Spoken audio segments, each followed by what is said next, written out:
This is a very important topic in Central Ohio because we are an auto industry region, and electric vehicles take a lot less parts than a traditional combustion engine vehicle.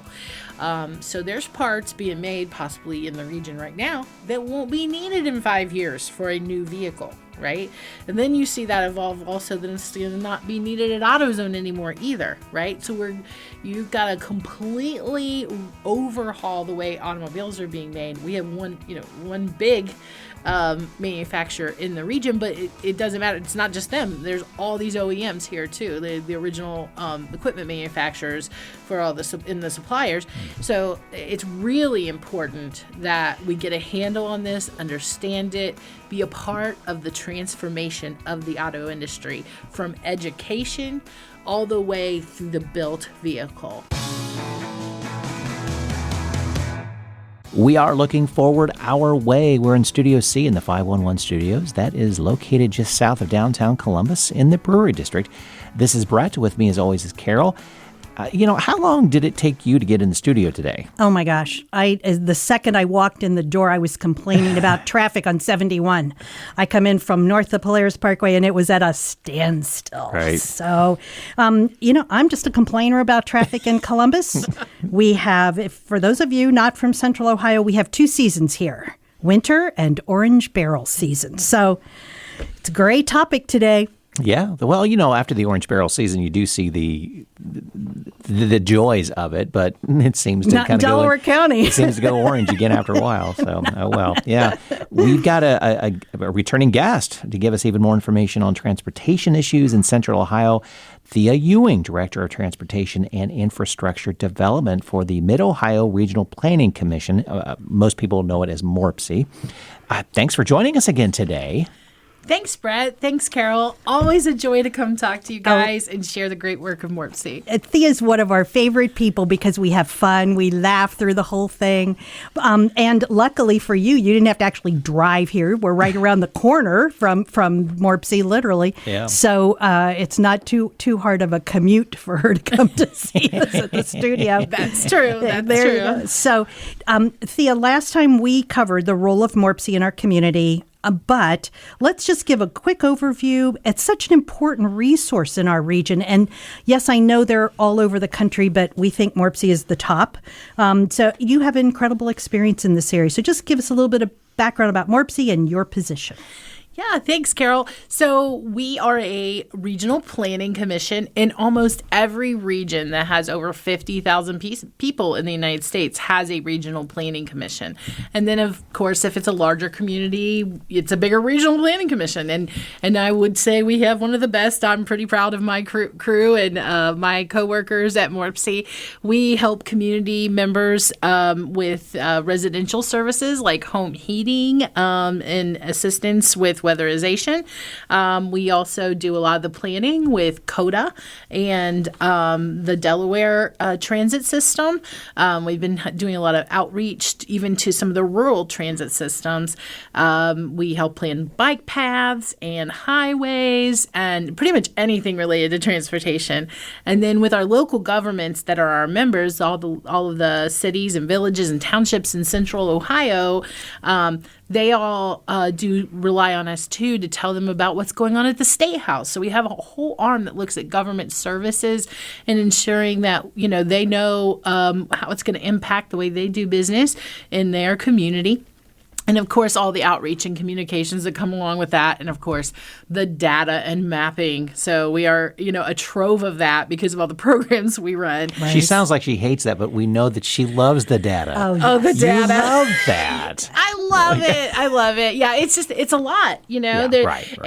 And now that we have so much technology, it's just so much more. We're capturing a lot of that. So it's a really exciting time because that is something that's so important to the work we do is all that data, and everything's very metric driven. Of course, right. Making an investment now, you look at, what's needed. So that gives us quite a bit of information to help guide the best spending of all of our money, right? All the taxpayers' dollars. And one of the things that you talked about the last time we were together is no one really has a clue as to the length of time you're looking at to create these projects.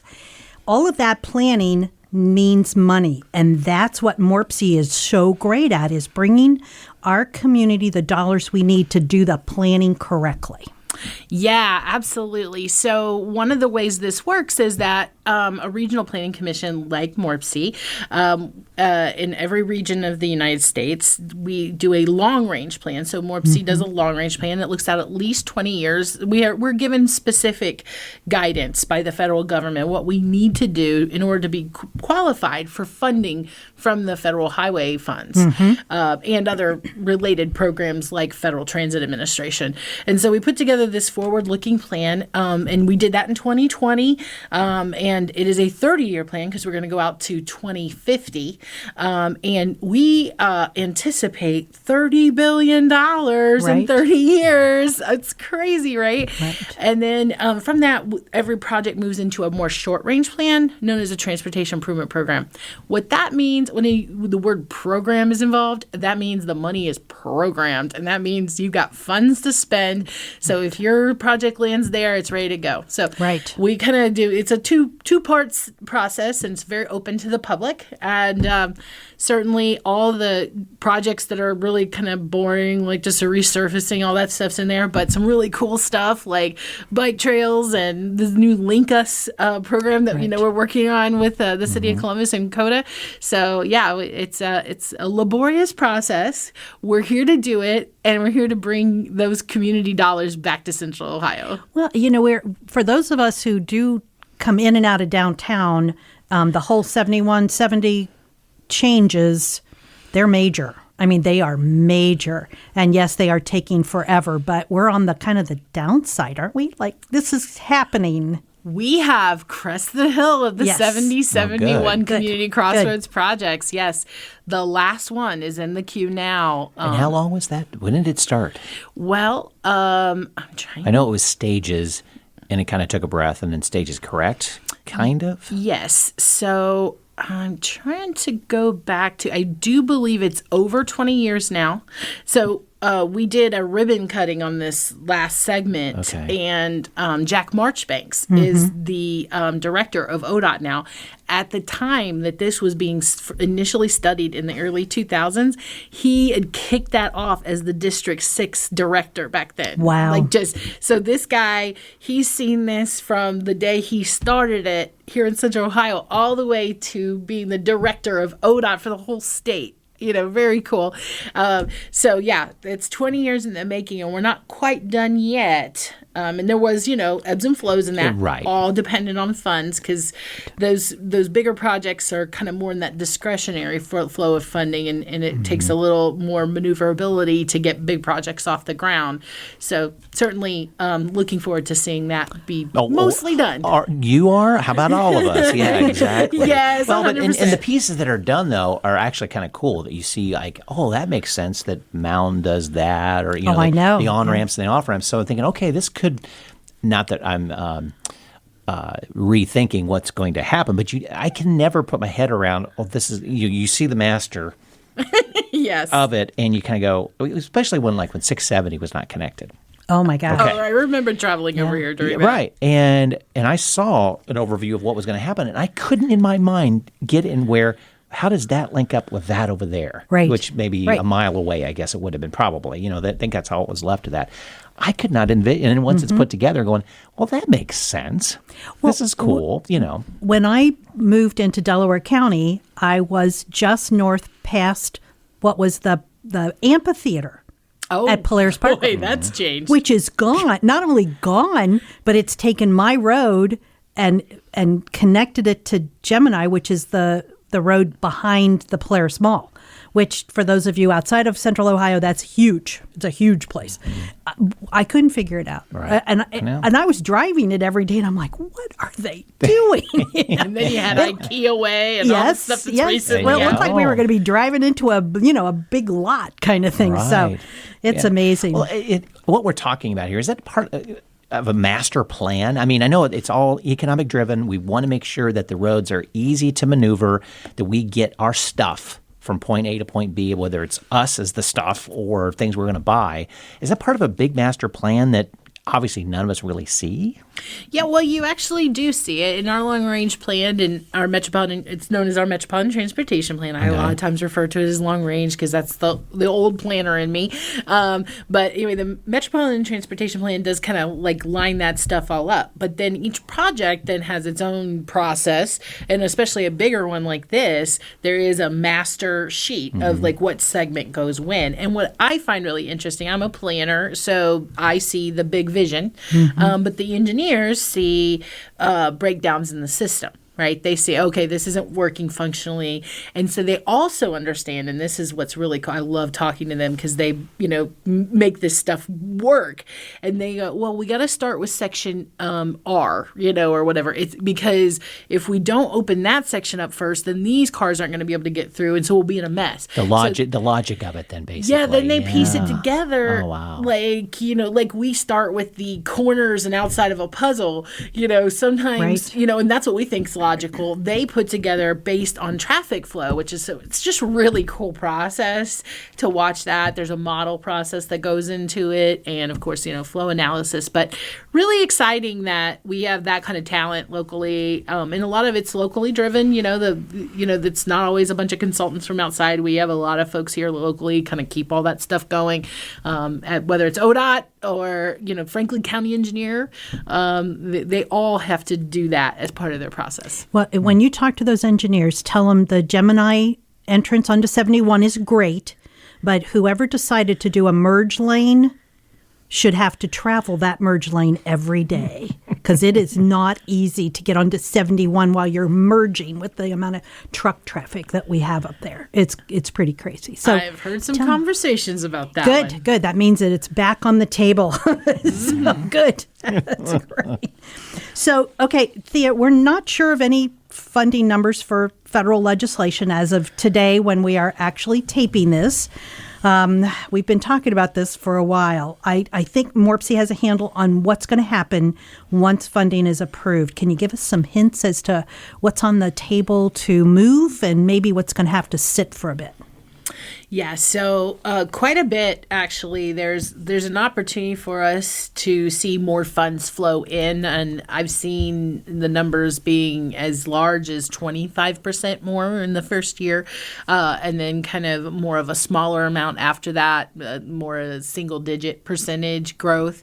That will make a huge dent in the number of projects we have on the list. So that would clear the deck for a lot of new opportunities or, big things we have on the horizon like Link Us and the work we're doing with CODA and the new transit assets that we're trying to bring to the region. But the big winner here, and I know we were going to talk about this a little bit later, and I can share more then, is the rail. Amtrak has a big segment in this budget, and we are the very largest market that they have not tapped. And they need to be looking at ways to invest in new places. And we're at the top of their list. So it's a really exciting time to be where we're at. The deal that they have currently on the table based on what they knew at the time the bill was kind of being put together is that they would do the improvements in Ohio connecting Cincinnati, Dayton, Columbus, on up to Cleveland. And there's, a number of stops in between there in some of the smaller areas that the funds would be used to pay for the startup of the new service and all the improvements necessary for that Cleveland, Cincinnati, Columbus line. And with that, then we would be able to have all of it updated. And then into the future, the state may be asked to pay like a subsidy in order to just maintain it and, and to help with the maybe undersold tickets or anything like that. But we do anticipate that the ridership will be solid. So my question before we started was, am I going to see this before I turn 80? I hope so. I don't know. I know with you only being 39, I'm really confident that will happen. That's true. That's true.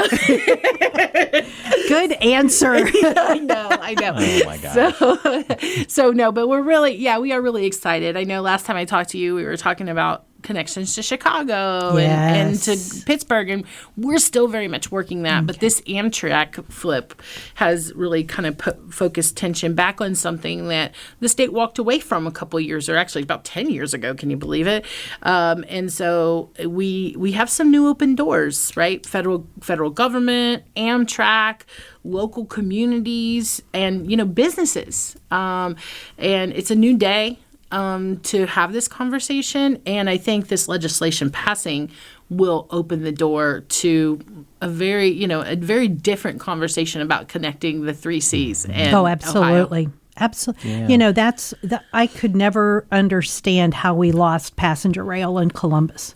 It just didn't make any sense that we wouldn't have something. And so even if it's just the three C's, that's a huge step for us.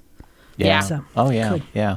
Oh, with anyone that has some history of the development of Columbus, knowing that 71 was a big divider for the city. I mean, it broke up neighborhoods and access and equity and such. So not that this is happening, but we have that taste of like, got to watch what we do and where we put things and make it accessible and stuff. So, what is MORPC doing to move our systems toward a more fair and affordable transportation program in Central Ohio? Well, certainly we fund a lot of projects with those federal dollars that we receive. So we have a whole scoring criteria that looks at the impacts on neighborhoods, the impacts on the environment, and economic impacts too, right? And what that project may very well mean. And we go through this process actually with all of our partners in the region, like the city of Columbus and Delaware County, whatnot. And they tell us like, okay, well, I think it'd be fair to be scored on this criteria or that criteria. And then we apply it. And then after that, they can't really touch the scoring after we then start applying it. And when we start applying it, that's whenever those projects that have, a minimal impact on a neighborhood, that rises up above one that doesn't and things like that. So it is a very distinct process that we go through, and we're actually doing that right now for the upcoming funds. So that'll be all be done. So does the community have a voice in that in some stage of it? Yes. Okay. I knew that answer was probably going to be a yes, but that's what I was going to say. I would encourage community to get involved then. Yes. You have a control in the destiny of what's going to happen in your neighborhood then. 100%, not only in the scoring criteria, but then also the project list. There's 30-day comment periods in both cases. And then we have a community advisory committee, too, that is seated, and they share that out through their networks. Our whole goal is to bring in people who, they maybe represent a whole group of folks, like, like senior citizens, or they maybe, I know one does, and then maybe one is more focused on the African-American community, and one's in the ring suburbs and one's city Columbus and so on, so we really try to be as representative as possible with that community advisory committee, and they are very engaged. So it's exciting to work with them because they ask questions that we just don't think about. Right.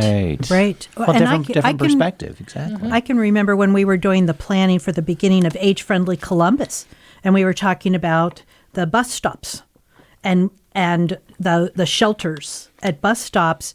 That's good for an older adult, but it's also good for a mom with a stroller, kid in a stroller. So just that notion of hearing from all sides is going to make the project better, but it also means the project's going to take longer because to make sure all the bases are covered.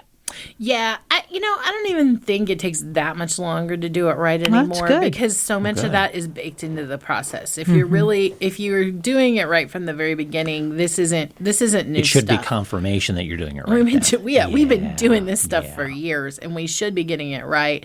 We're long past the days of just plowing through a neighborhood and relocating a bunch of people. Right. I think the thing we're faced with now is, I think some people want to make a right for the wrong. right? And say, okay, well, we got to open this back up. Well, in some cases, absolutely, because there's still a neighborhood here and it needs to be connected.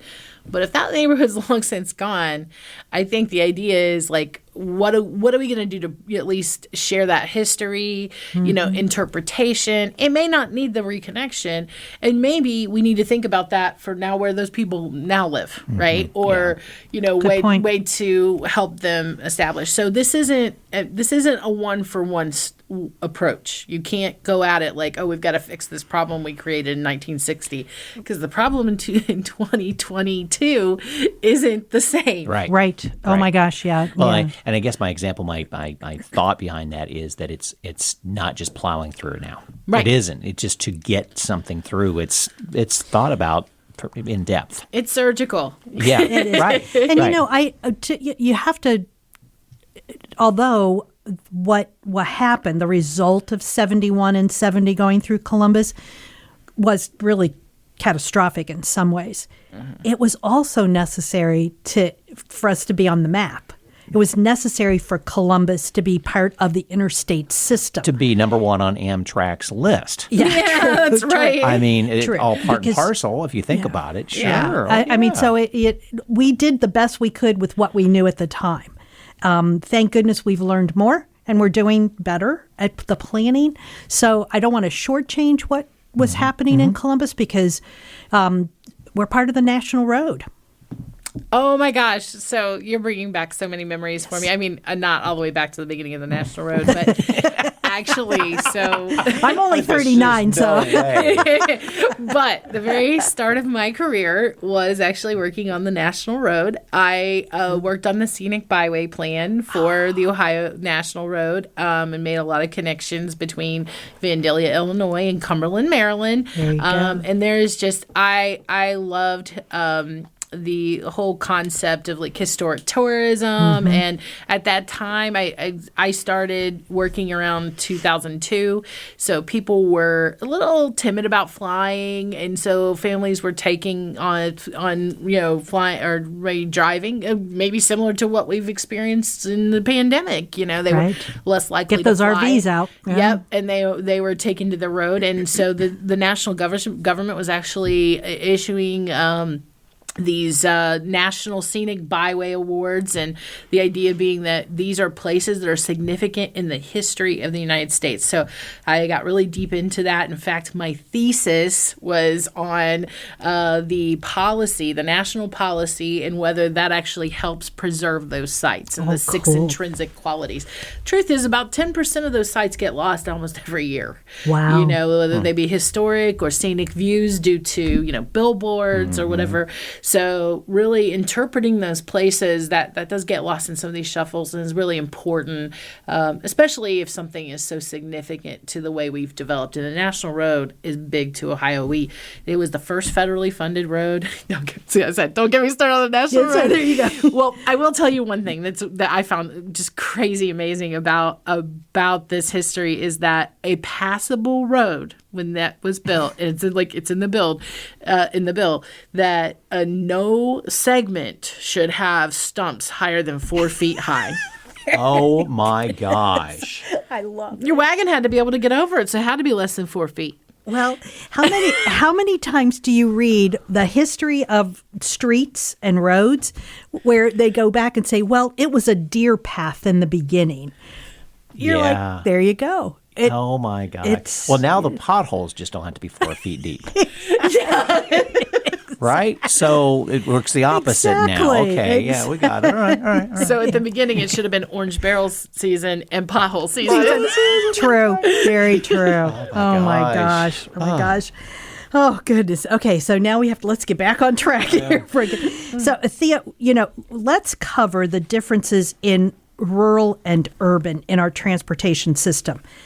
It's really difficult to cover vast space, which is probably part of the issues that some of the counties outside of Franklin have. It's what the populations are very, very compact and specific, like Lancaster. They're all compact. We often have inadequate services in our rural communities. How do you balance the two? Yeah, that is definitely the subject of a lot of conversation right now. We've been working on a mobility plan over the last year and a half. We're going to be finishing up probably around the time this airs, luckily. And some of the goals of that is to actually make the connections between those services or identify where needs are and gaps are. We've really spent a significant amount of time working with the counties, particularly outside of Franklin County, to address those needs. And then we've additionally been working with CODA to talk about the connections they need to make. Right. I've even wrote a couple grants, and unfortunately, the last one we wrote didn't get funded. But we've actually started that CODA, what I call county connections, right? Like we're just working with them to determine these different places and where we can make those connections. A lot of those conversations have started, and we're at least starting a little bit of work in that direction. Nothing too formal yet, because we're just trying to really, I think, with the understanding where the finances are coming from, we're kind of in this, kind of gearing things up right now. But certainly we are listening to those counties outside of Franklin in particular, and how we can help them. And I have a lot of thoughts about ways we have to step up these services if we expect people to be able to age in place in our communities. And that was one of the things I just wanted to follow up, because we've got the aging in place, the aging of our population in Central Ohio, which people need to get to the doctor, the dentist, the grocery store. But we also have the issues of individuals coming from the rural areas into Columbus for jobs, but also it's the other way around. Folks going from Columbus to rural areas where some of these huge, the server farms and those kinds of things are getting built. That is the number one workforce issue right now. Right, so transportation. It has been underlying, and specifically the flow you're talking about, inward out, because those, what I would reference is kind of like start of your career or start of your work experience type of jobs. They tend to be out maybe at Rickenbacker or out in Newark or right. Pataskala. And the thing we hear the most often from those locations is we can't get people here. Or if one person who's driving all of them calls in sick or gets fired, now I've lost 5 people instead of 1, right? Right. So we are very much on the cusp of trying to solve those problems. I will say technology is going to be a part of it. CODA has really enhanced a lot of its traffic management and oversight of what's going on around not only their buses, but just around the region. That's going to help us understand timing. And I think when it comes down to it, number one is lack of access to a vehicle or lack of access of getting someplace. Second is, well, if I've got to spend 2 hours going there and 2 hours getting back, I don't even know if it's worth my time. Right. Right. Yeah. Right. And so what I want to do is basically erase that number 2. Right. We got to make sure that, it's comparable, it's equitable. Right. This is a matter of equity in our region. And allowing people to have reasonable commutes to work. And that includes, whether you have a car or not. And so this is a step we have to be taking, and it's definitely top of mind. And, it's been an issue. The fact that the pandemic had us at home, I think, exploded that issue a bit, but it's been an issue. Transportation in Central Ohio has been an issue in terms of getting to work. Yeah, it's tough. Quietly always been there. Sometimes it's louder than other times. I mean, I have staff that work in this around the clock. We have a Go Ohio program, and we do van pools and carpool matching. And we even have, right now, we have a commute action fund where if an employer wants to invest in their employees getting to work in a sustainable mode, we're not going to pay one-to-one cars, but, if they're sharing a ride or using a system that's established or a van pool, we will match them up to $5,000 on their investments. So it may be that everybody who rides in the KIPP van pool gets a special lunch every week or something like that. That would be an incentive, the type of thing we could incent. Maybe we're helping pay for the actual mode, right? So something like that. It's based on the number of employees they have in their building, how much they're eligible for. But if they're willing to make an investment, we are too, because we know that's probably one of the most important things right now is getting people back to work. Yeah. That's phenomenal. The pains you're talking about, is that similar to any other metropolitan areas and around the country? Oh, we're all talking about it. I was just at a conference in the fall where we discussed the things that we're all going through, and I would say getting to work is probably eliminating barriers to work. Right. All kinds of them. Right. But this one being one of the more significant ones, the actual being able to get their piece. But there's educational ones too, and childcare. You're hearing about a lot of this as particularly the transportation bill and the bipartisan infrastructure package and Build Back Better were kind of coming through.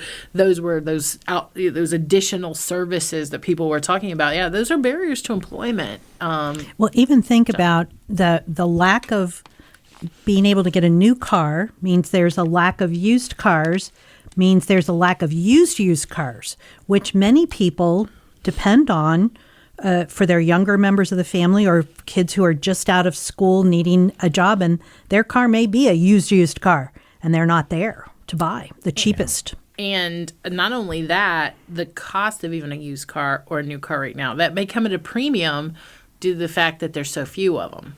So few, the cost of it, the insurance of it, the gasoline of it, all of that. Yeah. Yeah. So we're in, I wouldn't call them unprecedented, but unprecedented recent times when it comes to that with supply and demand. But the other thing about this is when we evolve from this, and I know we will have confidence, there's going to be so many more electric vehicles on the market. Right. And electric vehicles are another place where we're going to be needing to make a lot of focus. Listeners, her eyes are just lighting up when you talk about electric vehicles. Well, I drive one. There you go. I'm also the president of Clean Fuels Ohio and have been for about 4 or 5 years now. Mm-hmm. So I'm a big advocate of electric vehicles. But we'll say this is a very important topic in Central Ohio because we are an auto industry region. And electric vehicles take a lot less parts than a traditional combustion engine vehicle. So there's parts being made possibly in the region right now that won't be needed in 5 years for a new vehicle, right? And then you see that evolve also that it's going to not be needed at AutoZone anymore either, right? So you've got to completely overhaul the way automobiles are being made. We have one big manufacturer in the region, but it doesn't matter. It's not just them. There's all these OEMs here too, the original equipment manufacturers for all in the suppliers. So it's really important that we get a handle on this, understand it, be a part of the transformation of the auto industry from education all the way through the built vehicle. So, and I can tell you that our friends at One Columbus, they are on top of this. Mm-hmm. We've been working with them in that too. Yeah, we've kind of, although I mentioned all these other pieces, we've been soireeing into economic development quite a bit too, as this is a big part of what we're doing. Right? Yes, yes. Exactly. So auto industry and electric vehicles is where it's at. And nice used electric vehicle is a way to go if you're not sure. That's a great way to start this conversation. Mm-hmm. Yeah, right. Well, who is it? I think there was just and again, from when we're podcasting today, there was just in the news recently that one of the companies ordered a huge number of electric vehicles, a rental car company. Oh, okay. That would make sense. I think they ordered from Tesla. That could be. There's a big line of buying Teslas. Yes. So to bring new cars into their fleet. Right. So I don't remember what name it was though, but I heard. I heard the tail end of the story. But Yep. That's what I've always said. I'm going to try an electric car by renting one first. Exactly. Yeah. Yeah, they have a lot of bells and whistles on them, a lot of, gadgets. They're top-notch vehicles. There's no question about it. Like, we are so much better connected, lots of safety features, but certainly something that, if you're not used to driving that, you're going to want to get used to it. It even trains you on how to press the gas pedal. Oh, how fun. Efficiently, so that you're not wasting your electric, which you never had a trainer on your, the last 2 electric vehicles I've driven actually has a thing that tells me, how efficient I'm being with the gas pedal. So yeah, really cool features, and they're just fun to drive. You're so better connected, and I feel like I'm not an expert, but I feel safer too in some ways because I do have some more information, as well as I know it has all the standard safety features that we've been building towards for so many years in the automotive industry. So yeah, definitely check them out. And I was gonna say, with the rental car company, that totally makes sense because so many of them had to offload a ton of vehicles during the pandemic, and that's the reason why it's so hard to get a hold of one. Right. The orders are back in. Yeah. Actually, what I'm waiting for are the driverless vehicles, driving Miss Daisy. So I don't have to have anybody. I won't ever not be able to get to the grocery store. So Oh my. That would be super That'd cool be if there fun. was like a whole brand of them, or a focus, like like a driving Miss Daisy just for the I think that's a getting into gig. the I think that's a store. gig job. So my next career. Exactly. I love it. Well, there's that new program, Link Us, that's connecting the outer edges of the community. Launched last year. A program is a collaborative effort, which is good. Private sector and neighborhood partners. And concentrating the efforts under a common umbrella. One really important aspect of the program is development of transportation corridors that run across Columbus. Can you talk a little bit more about that? Yeah, so Link Us is an initiative of MORPC, the City of Columbus, Franklin County, and CODA. And the whole goal there is to create high-capacity transit lines that connect the region in the core, primarily, that beat at least beat current traffic speeds, so that and create an opportunity for you to link from your neighborhood to your job in a way that you would expect in a city of this size, right? So we have a number of corridors that we're looking at, and I want to make clear too, this isn't just about transit. I said it was about transit, but it's also about bike trails and other amenities like ability to good sidewalks, good transportation hubs that have rental bikes and other maybe even like an Amazon locker or something, so that when you do get off of the high capacity transit, you can go and pull maybe your groceries out of a maybe Kroger's working with us or something too. So we're really looking at a fully connected service. Not very cool. just transit. So, but we started, and I would call them 3 lines really. We started out with what was called like East-West, which was West Broad, East Main. But those are really 2 different lines, right? And those 2 will be kind of the first ones that are going to be moving to the Federal Transit Administration for funding. And then the one that we've actually started on first, but won't be the first to be constructed, but there's been a large focus on, is what's known as the Northwest Corridor. And that corridor is Olentangy River Road, moving up to Bethel, and then all the way up to Dublin. So those are the first 3. There's a number of them. I think, looking at the Link Us website is a great place. You'll see the map of all the different corridors. I'm not really good at describing all of them on vocally, but certainly take a look. I think there's about 8 in that mix right now. And, it's really just about ensuring that all of our, high capacity corridors have this option in addition to the standard vehicle. We became more aware of Linked Us because with the work Brett and I were doing at the agency in Whitehall, we were doing a lot of work with the Whitehall folks. And they kept talking about this corridor across Broad Street, Because, the huge federal center is right there. I mean, we could be bringing people in from all over to work at the Federal Center in Whitehall. It would be phenomenal. But also, the people in Whitehall need transportation out to get to their jobs. Yeah, I mean, Whitehall's doing a tremendous job out there anyway in their They community planning. We've been working with them on the Woodcliff condominium site, a number of different grants. But I do think that particular site, whether it's the VA or the DSCC, there's a lot of users of like our van pool program that go out there. And so, they sometimes they drive as far as, so, I mean, there's local folks who are working there, but we have people who we know ride vans from Dayton to go there because they maybe, I know there was like a unit out in Kettering that used to do defense finance, and many of them ended up over here in Columbus as a result of that move. So, we're still seeing people commute from far away for a job that they've had for a very long time. Good. Yeah. Good. So, Thea, I want to go back to trains. I love talking about trains. We talked about Amtrak and the rail service. Anything else? I want to be the first person to buy a ticket. Is there anything else going on that we can find out more about trains? I really want to get to Chicago. Yes. Even New York. Yeah, I agree with you. I think, I think it's just about interregional connections in general, right? So trains, I like the idea of us reinitiating train service in Central Ohio. And I think it makes sense on the right distance, right? The right amount of time it takes to get someplace. And, another line that we had looked at was Chicago through Columbus onto Pittsburgh too. And that's still very much in our sights.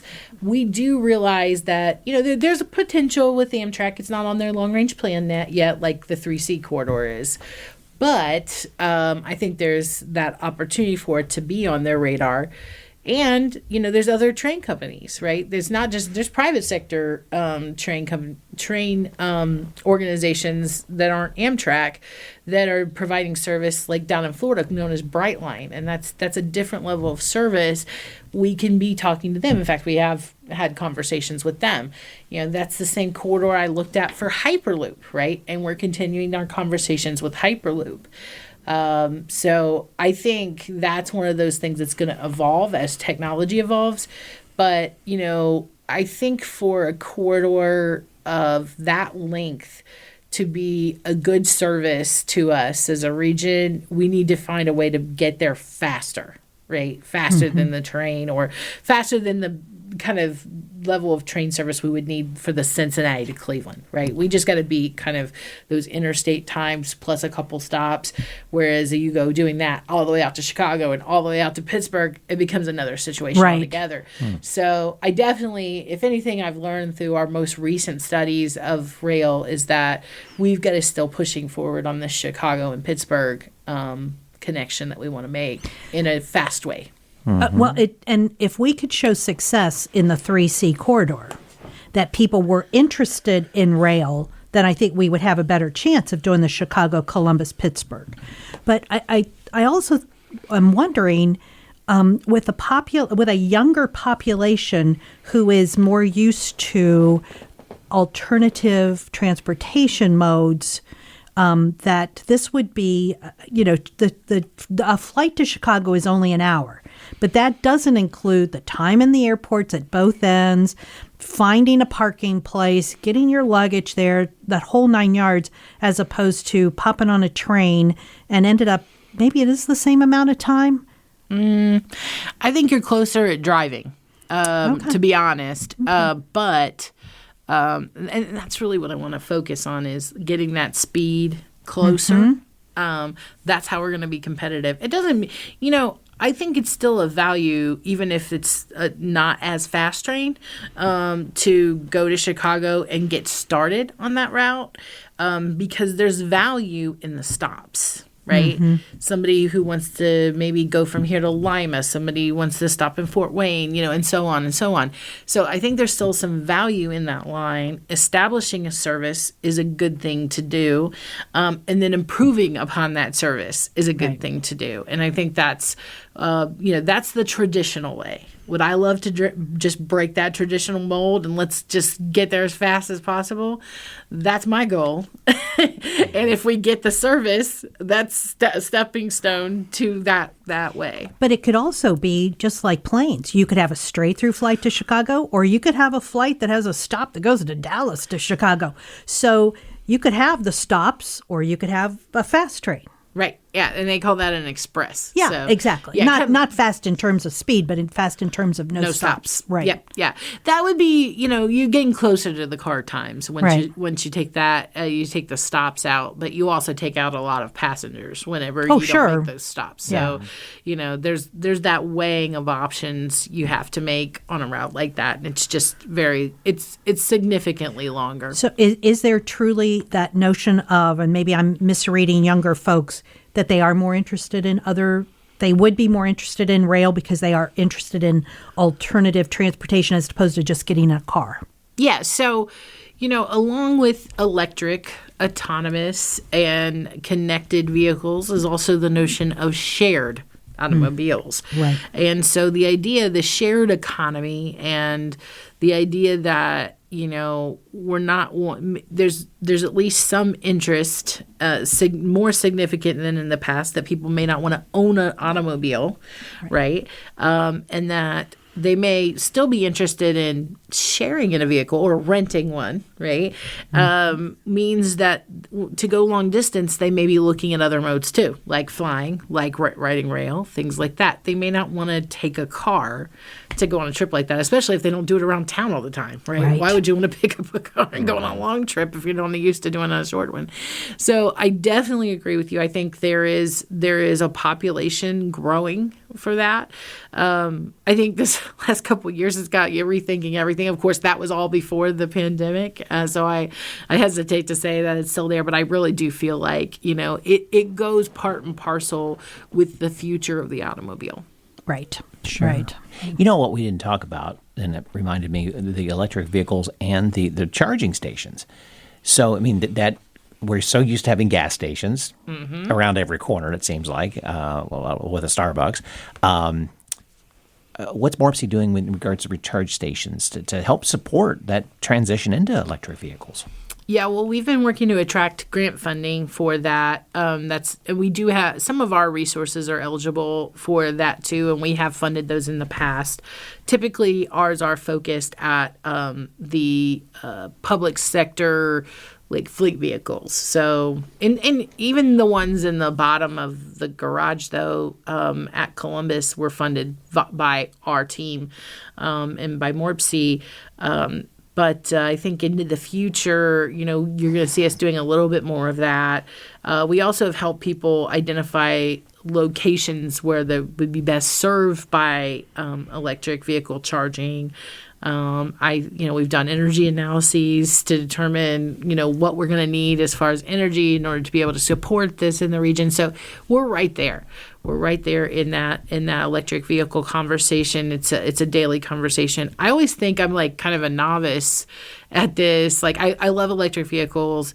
But when it comes right down to it, like when I'm talking, it seems like maybe I know a little bit more about it than I thought because everybody's learning it right now. So I just know there's people out there who know it better than I do, but I'm really excited about it. I think we all should be because it is part of a solution to climate change. Well, and truthfully, I think it's like any other car that we would buy. Talking to somebody who has one is a lot better than talking to the salesperson.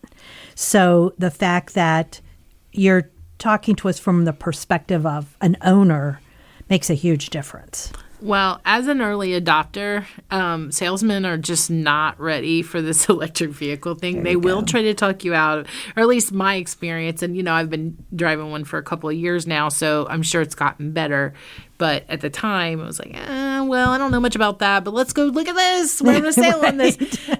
And one of my vehicles, I had to like chase down to the dealership because I couldn't even buy it in Central Ohio because you couldn't find it. So it's not a Tesla, by the way. So it's just a Pacifica minivan, but it's part electric. So it's really, the customers up until now that are seeking electric were doing it because they were early adopters. Mm-hmm. Now we're moving into kind of the range of folks who are going to be kind of the mainstream adoption of electric vehicles, and then you'll have the laggards who are just not going to. So now as we move into this, the marketing is going to get better, and there's going to be more educational assets around how do I use this. The number one thing that hampers people from wanting to get an electric vehicle is that range anxiety. Mm-hmm. So the range anxiety is, the idea that, oh my goodness, this vehicle might run out of electricity. I don't know where I'm going to plug it in at. I'm not familiar. So having all those electrical charging places around the community is really important. And I think you're going to see some of our gas stations kind of start offering up that service as they evolve too. And because the profit center's inside where you buy your Diet Coke and your coffee and your donuts. It's not the gas pump. Right, exactly. And I think the other thing to keep in mind is if you notice the new gas stations that have popped up, they don't look like gas stations as much anymore. They're big retail. They're bigger retail establishments than what they used to be. Mm-hmm. And then, they have the pumps out front, but that could be reconfigured in a heartbeat. Right. So, I think it's just an interesting time to see this evolution. And, I think the last thing I'll say about it, I think there's, folks who maybe don't believe in climate change, right? Or they still feel like fossil fuels is for us. Well, electric does not have to hamper your view on that, right? I think there's people who kind of tie that electricity to that. The truth is, electric and having electric vehicles actually gives us a medium where we can put energy through kind of almost any type, because almost all other types of energy can create electricity. Right? Wind, solar, natural gas. Electricity is made of all those things, even fossil fuels. If you have a generator at your house after a tornado or something, you're putting fossil fuels in that thing and it's producing electric for you.